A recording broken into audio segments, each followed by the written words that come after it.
Why do I need to tell immigration when my circumstances change is the subject of today's eCentral Business Show with Bruce Kimball from Bruce Kimball Migration Services. Bruce, thank you very much for coming to speak to me. Oh, thank you, John. It's a pleasure. Yeah, now everybody says that. I wonder if it's actually true, though. Maybe we'll search Google later on to find out. Now, but anyway, enough of the carry on. Now, let's talk about the subject, though. Why do you need to tell the Migration Department when your circumstances change? Well, I thought it was a very good question because it's asked of me quite often, or questions around that. Essentially, those questions I think are a very important question. There's no simple answer to it because I think it depends very much on the individual person asking the question and their particular circumstance. So, say if they move across town or something like that, do you need to notify migration if you've ever done that? Well, yeah, people do, for all different reasons. Everybody's circumstances are changing all the time. But from an applicant's point of view, someone who is applying for a visa, the department is very fussy about the information that visa applicants provide them with, particularly from the moment they lodge the application up until the point the visa is granted. So there are a couple of other sub-questions beneath that one, and that's essentially, well, what actually constitutes a change of circumstance? What's important to you may not be important to the Immigration Department. Why do people need to inform the department, and how do they go about that, and what happens if they don't? Okay, right. So, what's some circumstances you definitely want to, get on the phone or get in contact with the Migration Department? Essentially, when you've put an application into the Department of Immigration, if there's any question that you've answered has become incorrect. Oh, okay. So the legislation is very clear. The Immigration Department really only want to know about answers that have become incorrect since you've lodged that application. Okay, right. So a question about your contact details, where you live. If you move house, change residence, obviously I believe you have an obligation to the department to inform them of that change of address. I think there's a lot of other type of circumstances that change, getting a new passport, having a new child.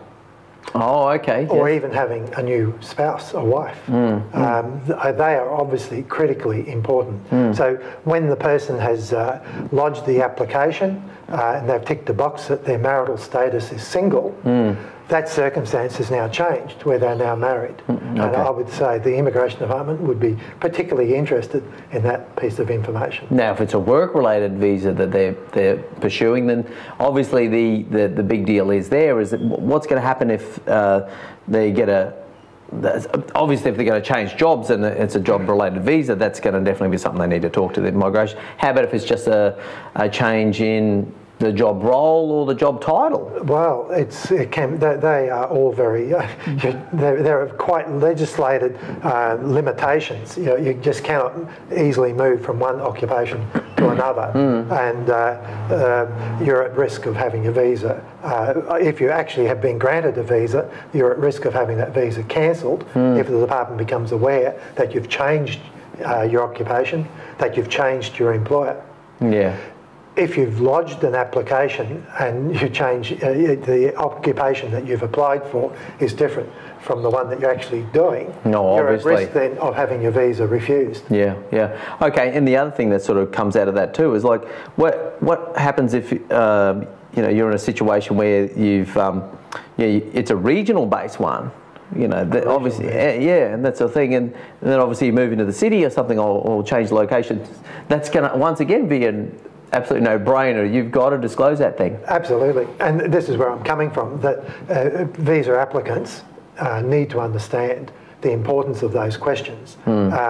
Obviously, they talk with their friends, their relatives, they get it half right, half wrong. But I think in those instances, I would expect most visa applicants would be very aware of the occupations that they're applied for and the risks that they run if they suddenly decide they're going to live somewhere else. Okay, and then so what's the incentive though, and around that? Probably there's a fear-based thing if they say, oh, maybe we just let this slide, and is it fear that is the thing that inspires them to maybe keep things under wraps? If they think it's going to have a negative effect, obviously, then. Why would you disclose to the immigration department? There's lots of reasons, and they can be negative reasons. But I think most times I like to think it's an honest mistake, and I come at it from that point of view. That if there's incorrect information, they need to correct the record. There's a slight difference between an incorrect answer occurring as a result of becoming aware of that error. Important to correct that error as distinct from changing your circumstance. Yeah, fair enough. Okay, great advice there, Bruce.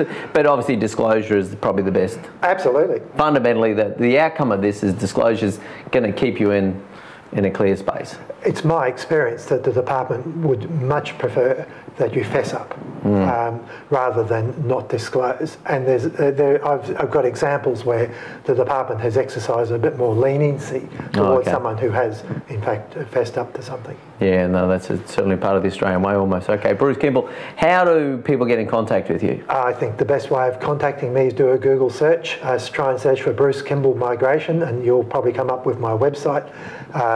And hopefully you can find my email address. Oh, there you go. Do I need to give it? I know. There's a phone number, email address on the website. Absolutely. That's probably the best way to go for them. And obviously a wealth of information around the blogs you constantly write around the subjects and case studies and the rest of that. Absolutely.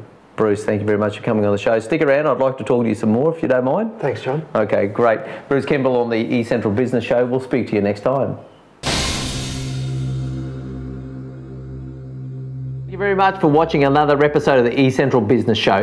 What we're looking to do across the eCentral Business Show is bring to you the very best content from great people with really informative knowledge to share. It's something that you can listen to in the car. Don't watch it obviously when you're doing that, but we're looking to really bring value to you across LinkedIn, YouTube, podcastable content, so it's really great and informative business knowledge. So please tune in as much as you can. Now, the great ways to follow us, you can register on the database, make contact with us, and we'll put your email in.